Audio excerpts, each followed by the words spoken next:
you again for joining us this morning and choosing us as one of your Insights events.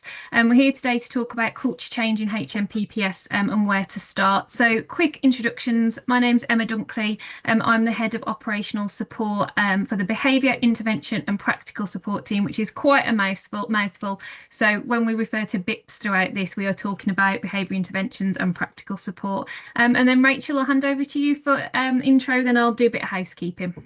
Thanks, Emma. Hi, so I'm Rachel. I work in the evidence-based practice team I think officially my title is a senior evidence specialist lead. My background is as a forensic psychologist, so I've worked in prisons mainly. I'll hand back to you, Emma. Brilliant, thank you. So really quick housekeeping today. We do have a lot of information to share with you today and a lot of practical examples. Please, as we're going through, feel free to put questions in the chat. We have left a little bit of time at the end to do a Q&A. Anything that we don't get round to, Rachel and I will take them away and give written responses to all of the questions. So please feel free to use that chat function. If I could just ask that everybody just double check that you've got your mic on mute. I know this is very much a parcel delivery time of year, so it'd just be helpful if you could just double check that for us, please. You will be getting a copy of the slides after this as well, so that's always a question that comes from these events, so we will ask the Insights team to send you a copy of everything that we have today.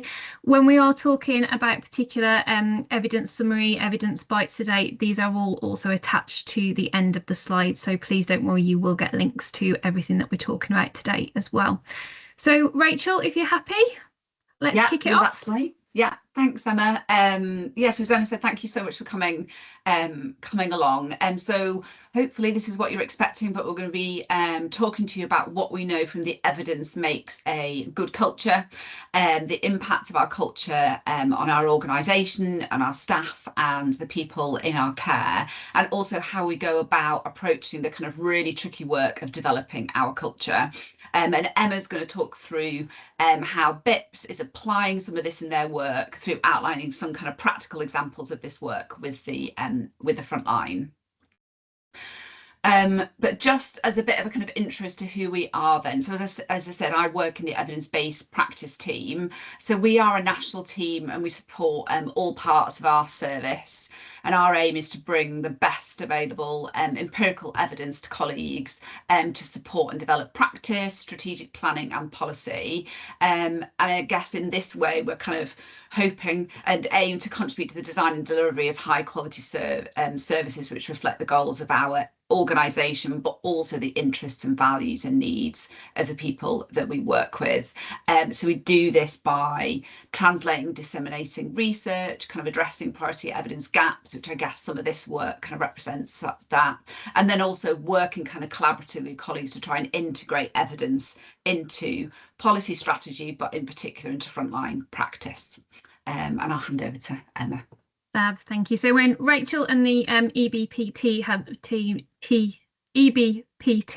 have done all of their evidence work, it's our role in BIPS to take that forward and develop that practical support. So we are a relatively new team, so many people may not have heard of us yet. We haven't done that big bang intranet launch, that will be coming soon.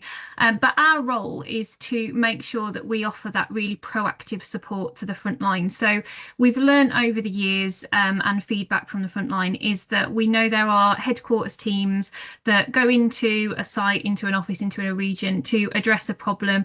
When they're there, they do loads of hands-on support and then they step away from a site and then things maybe start to go back to the way they were before.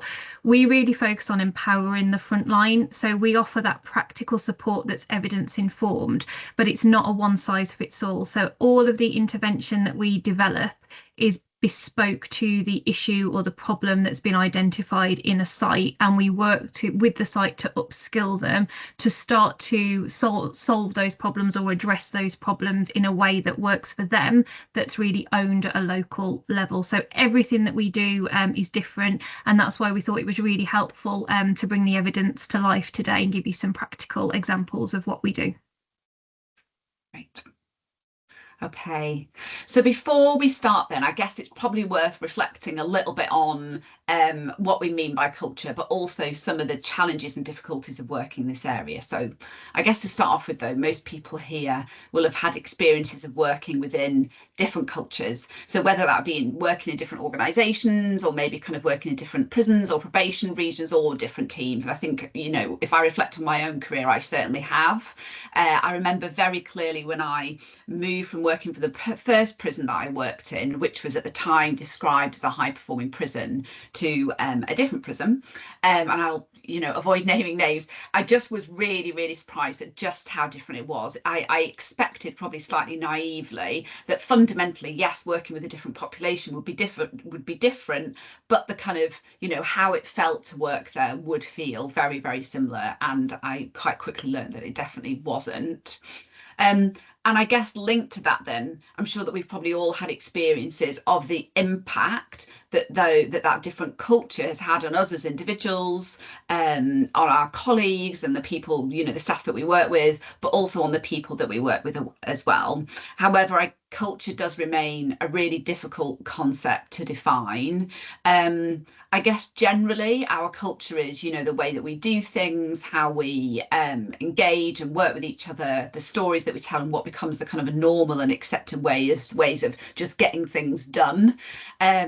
And our culture is something that we create between us.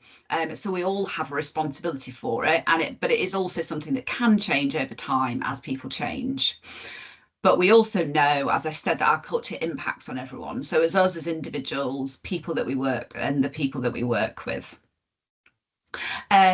We also know that aspects of our culture impact on our organisation's priority outcomes of, you know, protecting the public, reducing reoffending, building a diverse and skilled and valued workforce, and delivering high quality sentence management. You know, so for example, you know, staff retention, job satisfaction, the well-being and productivity and professionalism of our staff impact on the stability of our organisation. You know, we know that relationships between staff and people in our care are absolutely central to whether rehabilitative activities are supported or undermined.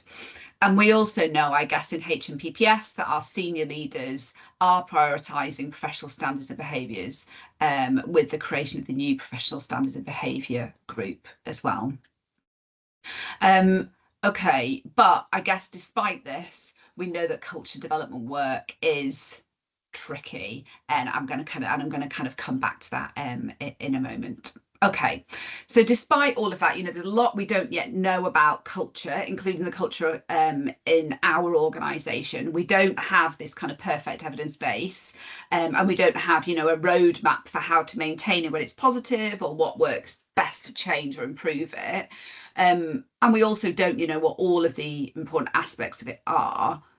But I guess that we can pinpoint these 10 features that are related to better outcomes. And we've got enough evidence to be pretty confident that these 10 features matter. And I won't read them out to you, but you'll see, you know, there's things in there about people feeling that their well-being is protected and cared for, that the physical environment is, you know, decent and supports safety. And rehabilitation. I think an important point with these, and when we've done work to kind of develop and kind of share these, this is us thinking about better outcomes for people in our care and our staff. And you'll notice that the wording of these features, we don't differentiate between, you know, staff and colleagues and people in our care, because these are what seem to make a difference for everyone. You know, it's important for everyone to feel valued, whether that's a member of staff or whether it's somebody on probation or in prison. So these features, you know, build on a lot of the work that's been done around, you know, how do we create rehabilitative cultures within prison, but they also include other outcomes that are important to us. So things like building positive cultures that help us to retain excellent staff. And I guess what we want and what we need is everyone in our organisation to see themselves reflected on these. And I'm going to touch more on why that seems to really matter in culture development work later on. As I've already said, a good culture benefits everyone. So, you know, what do we know from the evidence about the outcomes that these features are linked to? So we've given some examples on this slide. So it's not that all of these outcomes are linked to all of those 10 features, but there is evidence to support that taken together, these features would contribute to some of these outcomes. Okay, so that all sounds great. So hopefully people are on board that, you know, culture is important and it matters and it has an impact on us as individuals, but also on the people that we work with and on the organisation. And we can be pretty confident about the kind of culture that we want to create. What we know a lot less about is how to change it. This is not just within HMPPS, this is within organisations in general. So there is little robust empirical evidence which we can draw upon. Most published research is kind of opinion pieces or case studies or focused on changing a particular aspect of culture. And we also know, I guess, just how challenging this work is. You know, it is not easy and it can take a long time. And understandably, we can become demotivated and disheartened when change doesn't happen as fast as we want it to. And it can be really tempting to give up. So what we wanted to do was develop our understanding of how to do this work and then also come up with practical real life examples of what this looks like in our organisation. So there's a few kind of things that we've done that we will be drawing on when we're talking to you this morning. Again, kind of links to the we can share links later on. So we've done conducted research projects. So we've done research by retrospective research project looking at how did one prison positively develop its culture. We've also then done some work with two more sites thinking about a particular method of creating culture change.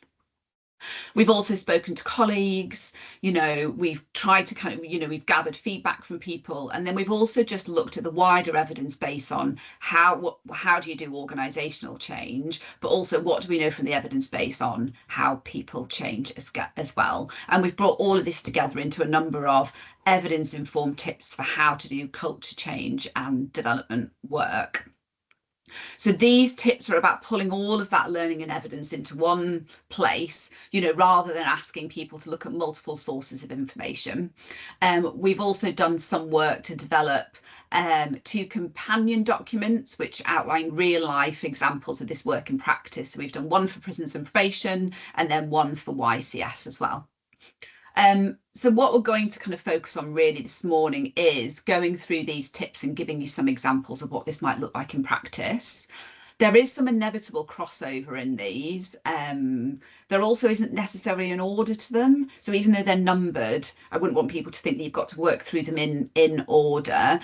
But it does make sense for some of them to come before others, and hopefully that'll become clear as we're talking through. So what we're going to do is I'm going to give a kind of brief overview of why the background to these tips, and then Emma's going to give an overview of how BIPS has been applying these principles in their work and approach. We don't have time to do that for every single one, so we've just kind of picked out a few examples that we thought might be particularly interesting. Okay. So the first one is about readiness. So readiness for culture development work seems to be really key. So this is about understanding readiness for change. I think it's important to say, though, that places are not, it's not a dichotomy that places are either ready or they're not. But this is about, you know, exploring where somewhere is currently at. So this is about understanding it and focusing on developing and enhancing readiness where there are opportunities to do so. So we know that definitely there are times within HMPPS that change needs to happen because of, you know, performance, safety, security concerns. I guess this is about thinking about sites being in the position where they can make the best use of the support that the wider organisation has to offer, and supporting them to develop readiness for such, you know, work might be key to the success of these change efforts. So readiness seems to reflect people believing in the need and appropriateness of the change, that they possess the kind of capacity and knowledge and skills to do what's being asked of them, that they're committed to the change, and that they believe the organisation is able to make the changes and do it well. So it's about how individuals feel, but it also appears to reflect this collective commitment across the organisation to the change, and again the belief that it can be done and that there are systems and processes and resources in place to make it happen. Readiness seems to be influenced by what we're asking people to change, how the change is being done, the circumstances under which the change is occurring, and the characteristics of those who are being asked to change. So some things, so in practical terms, this might look like having regular open discussions with senior leaders about how they feel about engaging in this work. How important do they think it is? How able do they feel to do the work in this area? What knowledge or skills or support do they need? And things like that. But I'm going to hand over to Emma, who's going to give you a bit more detail on this. Thank you. So this is the first of our BIPS top tips, which is quite a mouthful. So we get referrals from all over the organisation, from probation court teams to APs to prisons, headquarters teams. And everybody will always tell you that they are ready to do this work. And sometimes they're not. Sometimes there are additional factors that we need to consider. There is additional work that we need to do, because we know that if we embark on professional standards and behaviour and culture work and people aren't ready, it's not going to land. It's not going to make the changes that we see. So we've had to think, like I say, we're a new team setting up. We've had to think kind of really hard about what is it that we can use as an indicator of readiness. So I wanted to share with you today the 4 key areas that we look at. So we look at overall readiness, and leadership stability is one of those things that has such a big impact on whether you're ready and also whether the work is going to land. Stability in the leadership really sets the direction for people buying into the change process, the readiness for change, into what are the outcomes that we want to achieve. We've also then got the combi model. So what's the capability, what's the motivation, and what's the opportunity? But how is that then going to change the behaviour? What is the behaviour that we want to see? And also, who else is involved in any site that puts a referral into us? So we know that overwhelming people with change initiatives, again, won't get the result that we need. So sometimes we might sequence and prioritise sites based on the fact that they're already receiving support from elsewhere, and we would sequence that appropriately. So we've got our external factors, and that are things like media coverage. So we can all think of instances, I think I'll use a prison examples, where there's been really high profile media coverage that impacts on the culture. That impacts on the culture of a site. It impacts on the culture about the way people are feeling.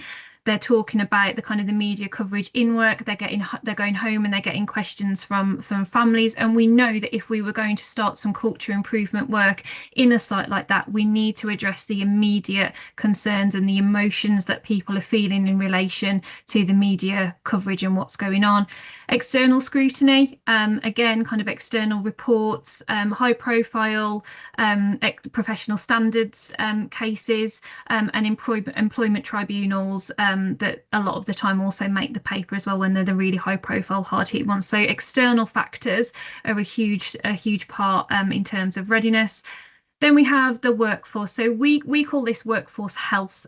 So that's not about the health of an individual. It's about all those indicators that tell us about the ready state of a workforce. So what are the staffing levels at the moment? And by staffing levels, we mean what are the staff sickness rates like? What are the reasons that people aren't in work at the moment? Do we have a lot of temporary promotion? Again, that leads into the stability element that I talked about with leaders. Do we have a lot of vacancies kind of through people leaving or people just away from work at the time? The indication of staff well-being and staff satisfaction. So for us, we use the people survey, although we do appreciate that kind of the return rate for the people survey isn't an overall indicator. So we would go in and have conversations about what does it feel like to work here at the moment? How well attended are staff well-being days? Do people see the value in them? What's the staff wrongdoing like? So that's the number of investigations that are in any site at any one time. And again, what are the reasons for that? And staff retention rates. Are we keeping the staff? Are we keeping the good staff? And what does that look like? Performance is the final one. of our four. So our HMIP results, so inspectorate results, we would look at that. We know that kind of post inspection, when there is a lot of recommendations that need immediate action for safety and stability, either in probation or in prison, we know that that's probably not the right time for us to go in and start doing professional standards culture development work, because there are other competing priorities. What's the safety and security status? Again, that's about keeping people safe, keeping people secure, competing priorities.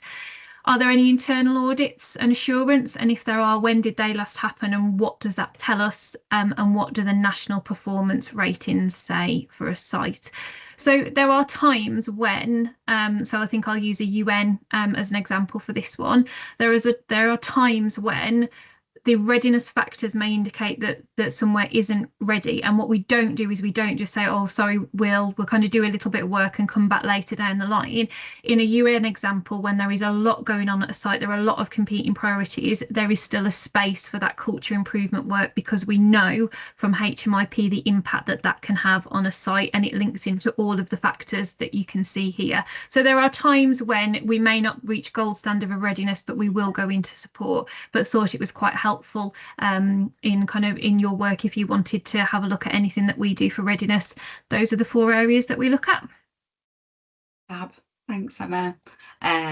Okay, so the second tip then is about making sure there's a clear kind of purpose or vision or priorities for culture development work. So developing and so we know this is important, because developing and communicating a compelling change vision is a key component of successful organisational change. We also know that change is more likely to be successful if there are shared goals and people believe that change is necessary and that it's going to result in some benefits for them. And we'll come back to that point kind of later on. And also culture change may be more successful in organisations when there is this clarity in organisational vision and values, and these are explicit and again applicable to everybody. And again, we're going to kind of come back to that. So what might this look like? I'm going to kind of let Emma kind of explain in a bit more detail. This is probably, you know, doing things like, you know, developing, having collaborative sessions across all staffing groups, and Emma will explain a little bit more about how BIPS do that. I think another really key thing that we've learned from speaking to people and also some of the research that we've done is the importance of keeping it simple. We have definitely had experience where, you know, sites have, you know, quite complicated visions. They might have a vision statement, and then they've got priorities, and then they've got goals, and then they've got a business plan, and it's, you know, there's lots of things going on. What we tend to hear from staff is that then they just don't remember it. You know, it doesn't become something that becomes integrated into the way that they work. Actually, when the times that we've really heard about where people have reflected that a vision's really helped them to understand what they're doing, why they're doing it, and how it's helped them to then make decisions about what they're doing, is when it's really, really simple. When it's really simple and when they can see themselves reflected in it. So one site in particular did lots of work to think about what was the kind of vision that they wanted to work towards, and they ended up coming up with this vision of be honest, be fair, be kind. And actually what we heard is that kind of being relentlessly repeated, but that actually staff bought into it because they could see themselves reflected in it and they could remember it. So then it was easy to make decisions about, you know, competing priorities, because they could say, well, actually, is that going to help us be honest, be more honest and fair and kind? So I think, yeah, kind of keeping it simple seems to be really helpful. But I'll hand over to Emma to go into this bit more detail. Thanks, Rachel. So we've picked this one out as another BIPS top tips because this is our probably most requested piece of work. So we would consider readiness first of all. So is a referral ready for a new vision? If we deem that they are ready, there is a process that we would go through. So we're going to come on to the benefits of co-production a little bit later on. But I just want to stress this, when we're talking about co-producing a vision, this is not getting 300 people together and everybody putting their vision forward of what they think it'd be. We have to apply a little bit of structure to that, but also ensure that everybody gets a voice in the process and being able to contribute to shaping the vision.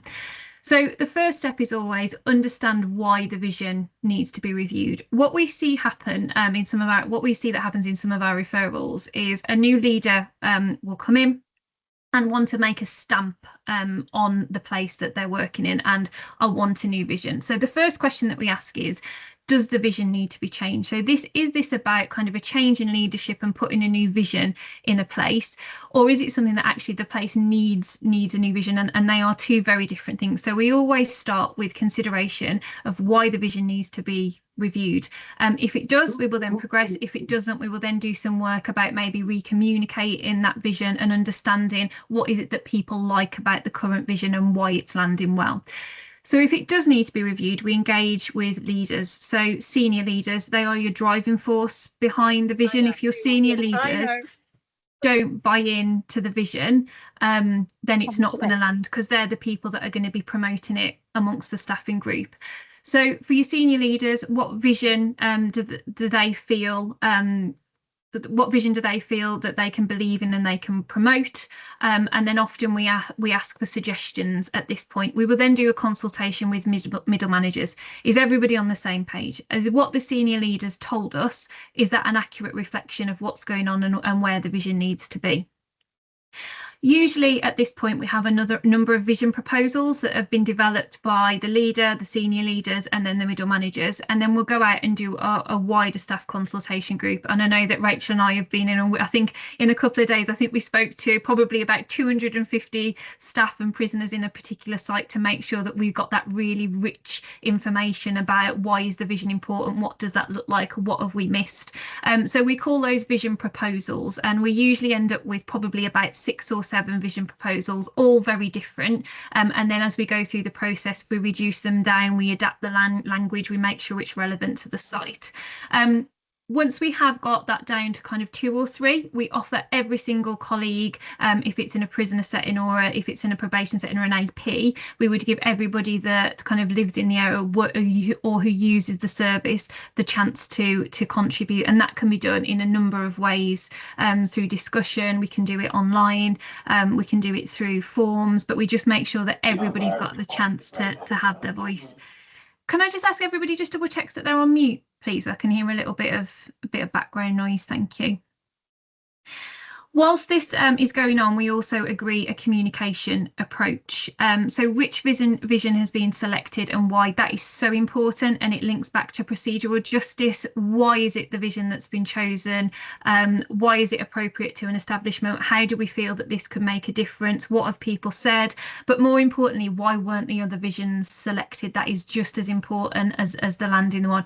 We like in this one to do something a little bit glossy. We like to make sure we do a bit of a big bang launch. You can never go wrong with some biscuits, and or if you're really lucky, a kind of a bacon and sausage bap in the morning always goes down well on launch day. So food, we always find, is a winner when you're doing any communications planning and big launch.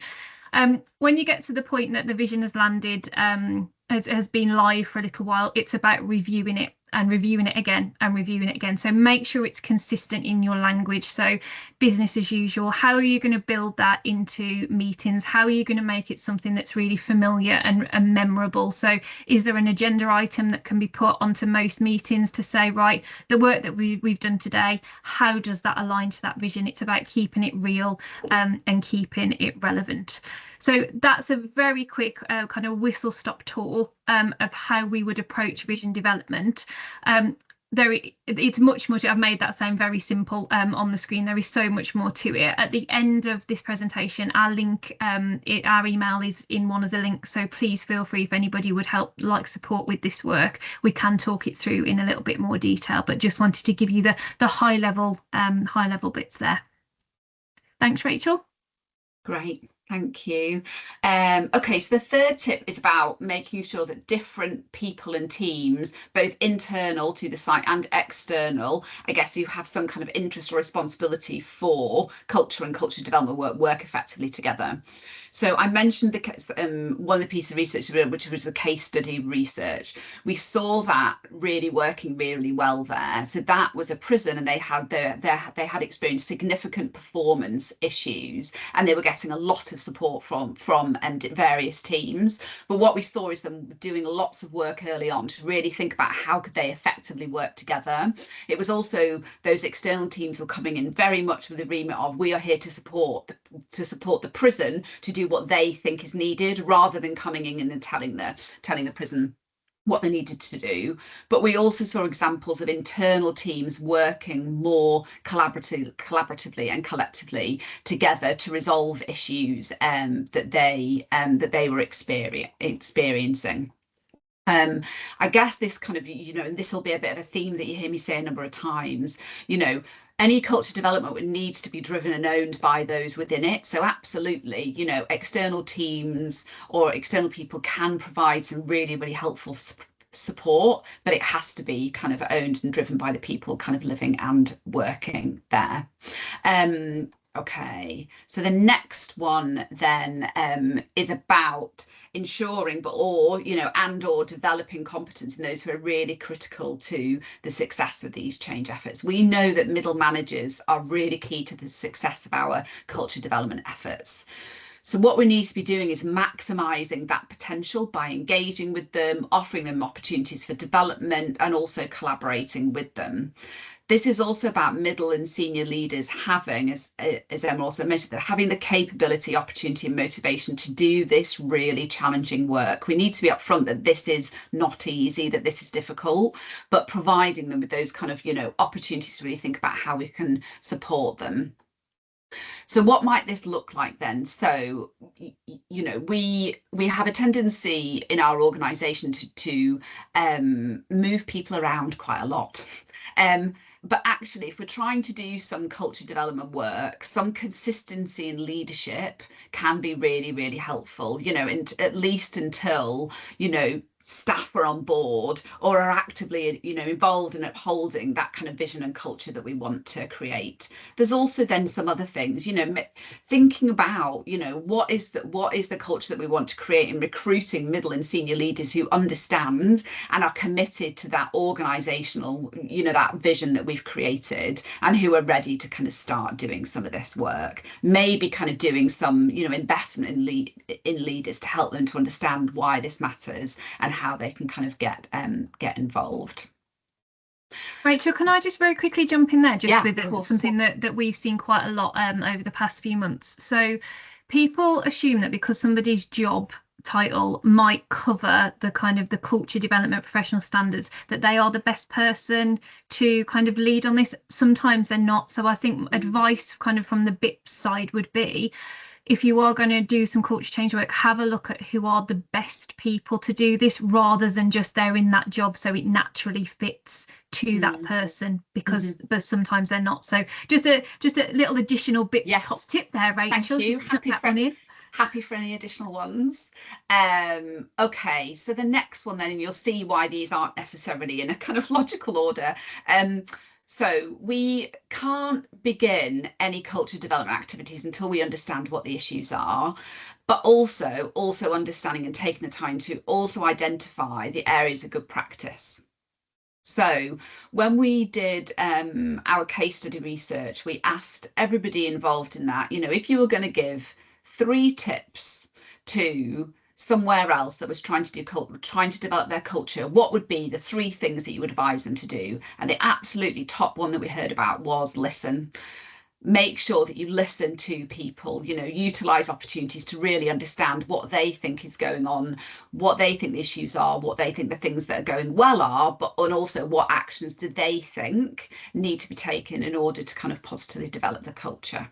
We have a range in HMPPS, we have a range of sources of information that tell us about some of the component parts of our culture. Emma's already mentioned them, HMIP reports, people survey, climate assessments. We have lots and lots of source information. They don't tell us everything, but they will be useful kind of sources to look at. We would also suggest that any review of what the current culture is like should be structured around what the evidence tells us is important within our organisation. So maybe structured around those kind of 10 features. I'm going to pause there. I won't go into lots of practical tips. I'll hand over to Emma, who I think has got some tips for this one. So survey fatigue is real. and survey fatigue hits hard in busy operational settings. And I think we are sometimes guilty of overusing surveys and then being really surprised about why we get such a low response rate. So we try to avoid using surveys as a culture indicator tool. And I think we can use our own personal examples as this. So it's Christmas shopping season. We will get asked in our email, about 50 billion emails a day, can you leave a review on this? Can you fill in this survey?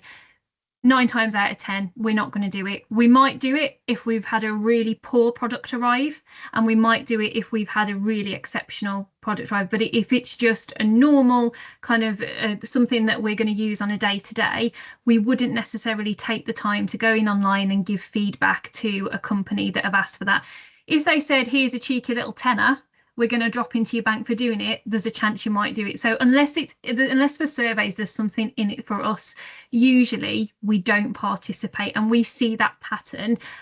If people are really invested in it, we might get a slightly higher response rate, but even then what we've seen when we've done this more recently is around the 30% response rate. So we've tried to move away completely, and I've just dropped 4 little things in there that we do. So pulse checks, so a 1 question check-in. We see these day to day and we probably just walk past them. So I've put the little smiley faces because you will have seen those electronic feedback when you may be leaving a shop. They are pulse checks, so it takes 2 minutes. I think they definitely have them in IKEA. Just how was your experience today, all the way through the smiley faces. That is a way of getting customer feedback that takes less than a second, and people are more likely to do that. I did also see one in an airport toilet recently, and I thought there is absolutely no way I'm pressing one of those buttons in an airport toilet, but I appreciated their effort for putting that in there. It was about cleanliness.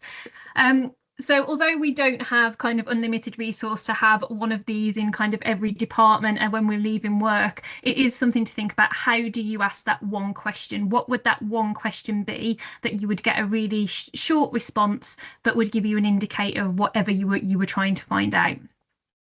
One-to-one listening sessions, and listening sessions is the key word here. So when we are doing any type of engagement and we are trying to find cultural problems, if we are involved in that situation, when people are expressing an opinion, there is a risk sometimes that we would go in with an answer to that. So we've put one-to-one listening sessions in there. It's because it's about asking scoping questions. So even if you would have the answer, it's really important actually we take the time and hear people when they're talking about their experience of the culture in a site, in an office, in a region. What does it feel like on a day-to-day to work in this environment? And you get some really rich information just by doing these one-to-ones and sitting and listening and making a note. When we do this, we actually have the framework of the 10 features of culture. So although they're not very structured conversations and we do just kind of let it go with the flow, when we're jotting down answers, we will structure the answers in line with the 10 features of culture, which gives us an indicator of what is working well and maybe what needs a little bit more work. Staff champions are so valuable, especially when it comes to engagement as well, and that's engagement that feeds up. So really rich information we can get from staff champions about how the staff, how prisoners, how people on probation are feeling at the moment, but also for peer communication as well. We find that really beneficial. So messages up, messages down, messages sideways. Staff champions are really valuable with that, and then often come with real honest feedback. And our champions are also able to translate messages to make it really relatable and help people understand why we are asking the questions that we are. And then I've put manager walk round. So we hear quite frequently that visibility in kind of sites, offices, regions is something that kind of prisoner staff, people on probation, stakeholders feedback. So we don't see the manager. That does have a direct impact on communication. So if people are not walking around and they are not approachable, you are less likely to hear about the current culture. People are less likely to come to you to say, oh, were you aware that this is what it's feeling like at the moment? Or by the way, thanks for that sausage and bacon bapping that morning. That was really great. It gave us really good staff morale on the unit. If you are not out and about, you're less likely to hear that. So we wanted to put that in there, often quite forgotten, but a really valuable way of getting getting feedback to understand what the current culture is in where you work at the moment. Thank you. Thanks, Emma. Okay, so the sixth tip then is about co-production engagement. I've already kind of hinted at this, and you know, we would really describe this as a key guiding principle that should be throughout all stages of culture development work. You'll see later on that there's another tip which focuses on putting people at the centre of culture development work. There is a slight difference between them. Hopefully I can explain them. So I guess that we also have to acknowledge that this approach comes with some risk. You know, trusting people, give them the autonomy to take action can feel risky, especially when the stakes are high. And in HMPPS, they often are. I guess what we would argue, looking at the evidence, though, that this is about sustainability. So external teams and individuals cannot create this kind of change within sites. It has to be owned and driven by the people who work and who are engaging with it.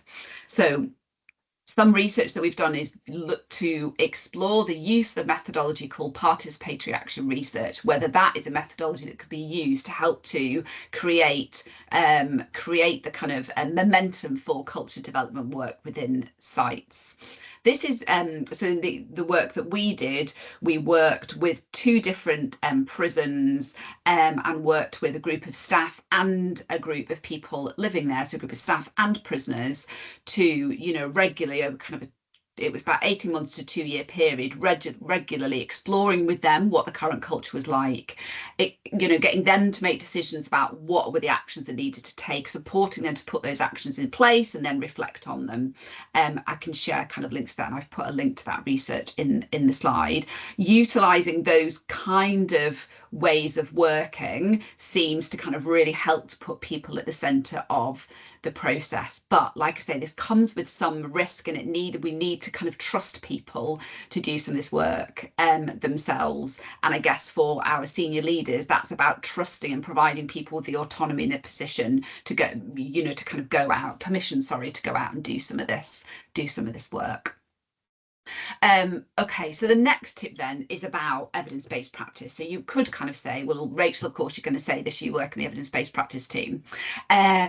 But this tip is about doing more of what we know leads to the outcomes that we're trying to achieve. So this is about taking the time, you know, to learn, to reflect, to be open to changing our approach if we need to, if it's not leading to the outcomes that we would like to see, being open to changing what we're doing. So this involves building in those times to have, you know, to have those kind of opportunities to reflect. Again, really tricky, you know, in our organisation we tend to be very action focused, so we tend to kind of identify a problem, want to put an action in place, but this tip really is about trying to kind of build in those opportunities to reflect, you know, and really think about, are we achieving the outcomes that we would like to achieve? And I'm going to hand over to Emma here for a bit of a top tip. Thank you. So I'm going to, conscious of time, Rachel, so I'm going to go through these really quickly. I'm going to drop a bit of a bombshell for you all now. Blanket training to solve a problem does not work. So there we go. When we, as an organisation, we often can see that there's a problem, and our default is to let's do some training on that. Let's do some awareness training to lots and lots of people. Let's get them away from work for a little while. Let's do some training, and then we think that the problem is going to go away. It won't, because there are so many things that we haven't done before then. So have we understood the problem? Have we assessed for readiness? Have we kind of done some consultation to say, is this what we need? So there's a really great evidence bite. Again, it's in the link. I've put a little screen grab on there. So it's about helping learning to stick in practice. So when we do have these kind of whole group sessions, how do we take that learning and how do we embed that? So there are 3 questions that we like to ask. So will group training address the issue? So will a one-off without any prep work beforehand, will that training? I can tell you already that the answer is no. It might raise awareness, it will not change behaviour. So there is lots of other things that we can do around that.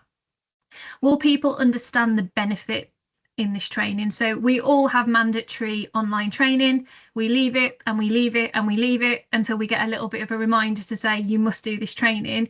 We have left it because we don't understand the benefit of why we're doing that. So if it was another online, so when the one where we go through really, really quickly, look, I'm just admitting now, kind of the health and safety one, just go through really quickly, as quick as we can. Did I understand the benefit of that? If I knew that it was about my well-being, if I knew kind of what the outcome was going to be, I would probably spend a little bit more time. I would prioritize that. But I think this is quite a familiar thing that we all experience. So I just wanted to put that on there. What is the benefit? What are people getting out of any kind of training or awareness session that we are landing? That's not just we've got it on an action plan, so we need to tick to say that we've done that. And also, how will we embed the learning? There's some really useful in the infographics after the event about how you make that learning real, but it's back to that business as usual. So how do we make it live and how do we make it relevant post training? So how can we put skills into practice? I can use a very quick example. We do a having difficult conversations workshop, which was written by the evidence-based practice team, and in there it helps you set up a situation and environment to have a difficult conversation. That is something that we all use on a day-to-day, and it is so beneficial to have the learning and then be able to take that learning and adapt it and put it into a real life situation, and then it starts to stick. So next time you're having a difficult conversation, it's about, okay, have I done the preparation? What kind of tone am I going to use? Where am I having the conversations? So just 3 really simple things to have a think about. If you feel in kind of the areas that you work that training could be the answer, please consider these 3 questions before you start on that training or awareness journey. Rachel? Thank you. Okay, I'm going to run quickly through these last couple. Okay, so the next tip then is about ensuring that time is spent developing an effective and procedurally just communication strategy. So this is linking to what Emma was just talking about, explaining, being really upfront about, why we're asking people to do, why are we focusing, if we're doing culture development work, why are we focusing on staff well-being as opposed to, something else? Communicating what we're doing and why can help to garner people's trust and hopefully engagement with what we're doing. We can also be really confident of the positive impact of utilising procedural justice principles within any communication strategy. We have a really good, robust evidence base that tell us that that can make a difference. So this is about utilising all of the procedurally just resources that we have. So, some examples of this, might be, so for example, we have a procedural justice communications checklist. So thinking about utilising that when we're doing any communications about our culture development work, regularly sharing newsletters or updates on what's being done, why, linking to the, hopefully to the benefit, to the changes and to benefits that people have said that they would like to achieve, but also helping people, making sure that we're communicating with people how they can get involved if they want to, for example. So, some places have developed, set up teams who will review all communications prior to that being sent out to the rest of the team to make sure that they are procedurally just. Definitely in one prison that has involved prisoners as well, getting involved in that.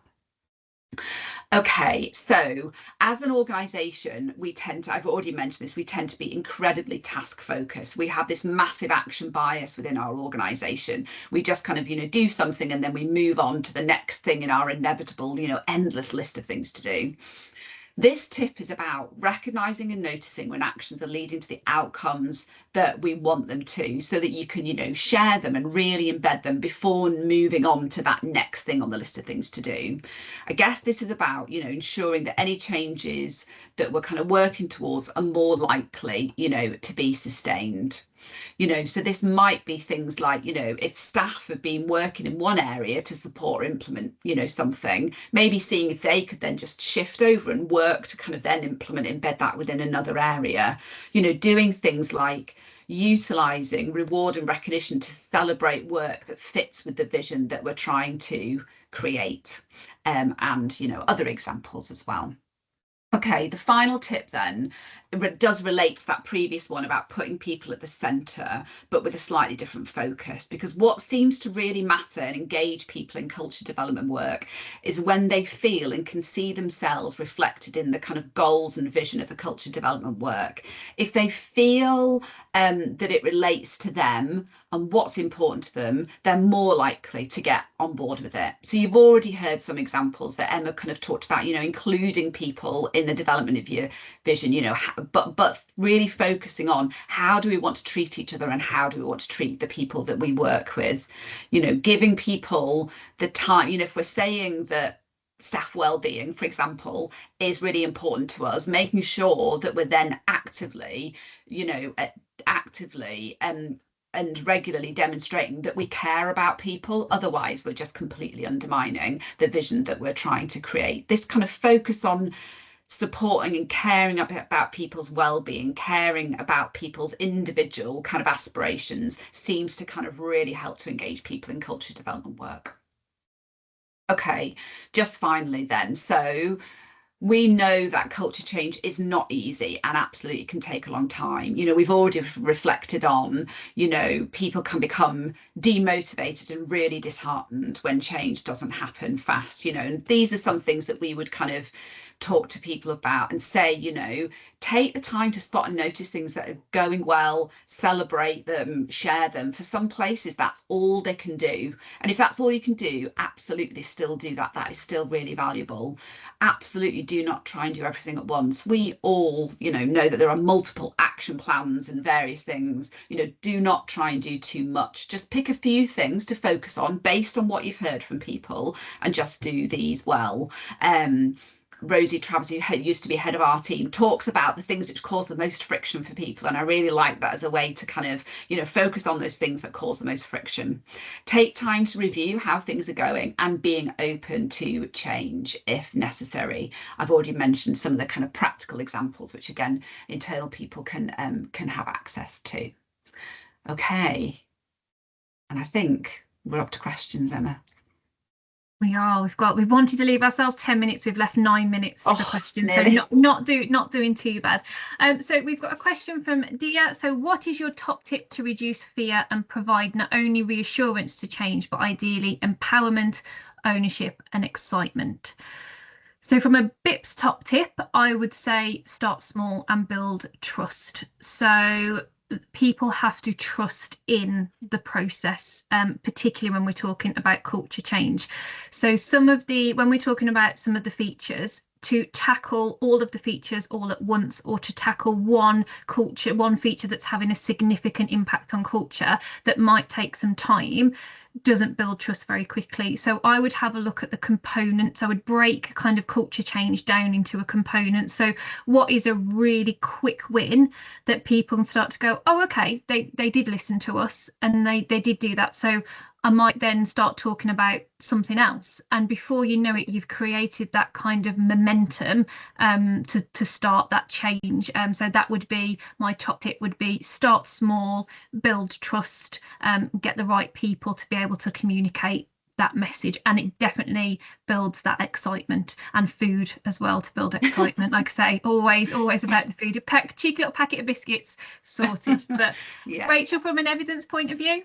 Yeah, I definitely agree with everything that you've said. I think that this is about involving, absolutely kind of not just engaging with people because we've already made decisions and we just want to check out our decision making. This is really kind of living by those principles of co-production, working with people and making sure that they feel involved, that they own it, that they're kind of driving some of it. And like Emma says, start small. What we found when we were doing this kind of 2-month project with these 2 sites was that actually they knew that there was really big chunky things that they wanted to deal with, but they felt too big. So what we tried to do is, Em said, break it down. But what we seemed to kind of find was that focusing on small kind of things helped to kind of build momentum, but also belief in their ability that they could tackle some of those bigger issues. So starting small definitely can kind of help. Fab, thanks. I will also say to everybody, welcome for hands up as well. Please don't feel that you have to put it in the chat. If your preference is to hands up, absolutely go for it.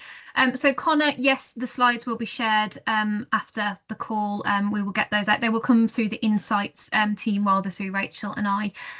Karen, can you give an example of a vision that has been chosen to focus on a prison? I can. So one of the most memorable visions that I worked with a site with, the governor focus. So culture wasn't in a particularly difficult place. New governor in post was just really keen to kind of keep the momentum, but just wanted people to just go that little bit further. So just sense check themselves of, have I done everything I could in this situation? And it was about getting it from kind of silver standard to gold standard, just that enhancement. So one of the things that the kind of we ended up with the agreed vision was raise the bar. So raise the bar became the vision for the establishment. So if I were to walk around, all the staff would say to me, if I would say, what's the vision? They would say, raise the bar. Really simple, really easy to remember. How they incorporated that into kind of establishment wider priorities was they broke down the raise element into relationships, activities, inclusivity, self-responsibility for environment, and allocated a lead to each of those. It does make it a little bit more complex, but the expectation was that it was for managers and leaders to own those 5 areas. The staff responsibility and staff buy into that to keep it simple was just to do the kind of raise the bar, just try that little bit extra, just add that little bit more into what they were already doing. They kept it really simple with the raise approach, and it actually got to the point that everybody was able to remember that those 5 letters were the key priorities. So they knew what they were doing in terms of relationships. It was just 3 really simple things that was relatable to everybody. One of the things that relationships, I remember, is they did a kind of a version of Britain's Got Talent for the prison, and just got everybody all involved, prisoners, stakeholders, staff, managers, invited families in for the event. So it became really tangible, and that's one of the best visions that I've seen, and we accompanied that with rebranding. Yeah, so Rachel, have you got any memorable visions? Yeah, I think I've already mentioned the one about this: be honest, be fair, be kind. Again, that seemed to really land well because it related to how staff wanted to be treated, but also how prisoners also said that they want to be treated. So it related to everybody. So that was also a really memorable one. And then Helen. So Helen has asked, how can leaders overcome the disconnect between having a very clear vision, successfully communicating it, those staff could understand it, but the vision being derailed by change fatigue, workload, retention issues, meaning that the outcome is not being met? Yeah. Rachel, do you want to come in from an evidence and I'll give an example? I mean, I think, this is the reality within which we're working, aren't we? And I think that that's then probably when we would come back to that idea of, starting small, I guess if there is the, and focusing in on and doing that engagement with the staff to help them to kind of think about, well, what are the things that they feel like are particularly important to them. I think that it is an absolute, a kind of real issue. If it doesn't feel like the right time, is it just focusing on some of those component parts of what we know helps to build a better culture? So I keep on coming back to staff wellbeing because it's in my head, but maybe of course staff do staff feel like their well-being, that they feel kind of looked after and cared for? Of course that isn't everything to do with our culture, but if we just focus in on that small thing and help staff to understand that the reason why we're focusing in on that is because they've told us that is important, and actually we know all this other stuff is going on, but at the moment we're just going to focus on this one thing, this small thing, and then we will then move on as we feel like we're able to. Maybe that can help. So my advice would be, kind of keep small and make sure that whatever we're focusing on is related to the things which people are telling us, because we've listened to them, really have the potential to make a difference for them. Mm-hmm. Fab. And I think kind of a BIPS question that I know we would ask on that is would it be time for a vision review? Because if there are such challenges of kind of change fatigue, workload, retention issues, is that vision going to be achievable that we've set out, because we know that the evidence says that visions have to be achievable. Microsoft is a really good example, and we use this sometimes about how important it is for visions to change. So in 1975, the Microsoft, this is on a presentation, by the way, I don't just retain this knowledge. So in 1975, the Microsoft vision was to have a computer in every workplace and in every home. I think that by 2025 they pretty much achieved that. So then their vision now is about empowering everybody to be their best. So it's about also reviewing the vision is not a bad thing. A vision doesn't have to kind of remain static for a set period of time. It's just about reviewing that and seeing, actually, is there something that we can do with that to kind of empower the staff and take that forward. Great. We've got one more question from Karen, but we are going to have to finish now. Karen, we'll take that question when we will reply. We'll take all of the questions and kind of give a written response to that. But just to say thank you very much for your time today. Rachel, did you want to just quickly mention the resources? Yes. So we've got kind of, again, we'll share the slides, so all of these links. Some of them are only for HMPPS staff, some of them are internal links, but I've tried to put as many external links on as possible. You'll get a copy of our contact details, and then finally it will be great if you could just send some feedback to the insights team as well. So yeah, either scan the QR code, or you can click on the link, or you can just type that link into your browser. But thank you very much. Sorry, 1 minute over. Sorry, everybody. Thank you very much. Thank you. Bye. Bye.